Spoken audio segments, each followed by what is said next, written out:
গতি নাই, তাহলে নাকি পুরো গ্রাম শেষ হয়ে যাবে অভিশাপে। গ্রাম দূরে শেষ হয়ে গেলে তাহলে পরে কি হবে রে সোনি?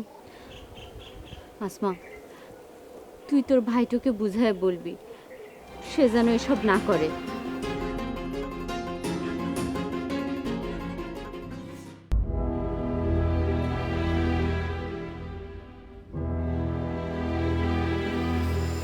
দাদা,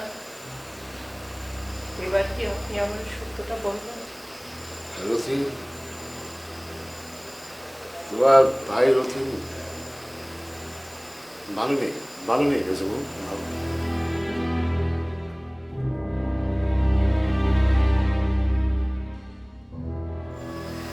দাদা, সত্যি কি আপনি নিজের চোখে দেখেছেন?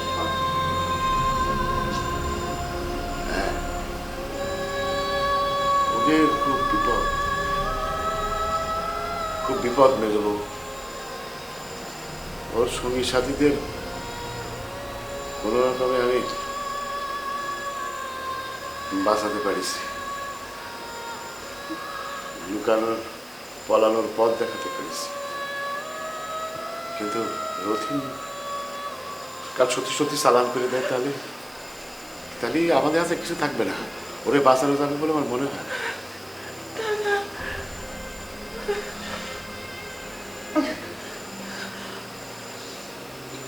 দাদা, আমি কাল রথিন ভাইকে দেখতে যাব। কি পাগলের মতো কথা বলে মেজো বউ? সেটা হবার নয়। তোর মাথা ঠিক আছে মেজো? হ্যাঁ, তোর শরীরের এই অবস্থা, এর মধ্যে তুই না। দাদা, আমি যাব। রথিন ভাই যদি সত্যি সুন্দর সালাম করে দেয়, তাহলে আমার ভাইটোরা তো আমি আর দেখতে পারবো না। শেষবারের মতো দাদা,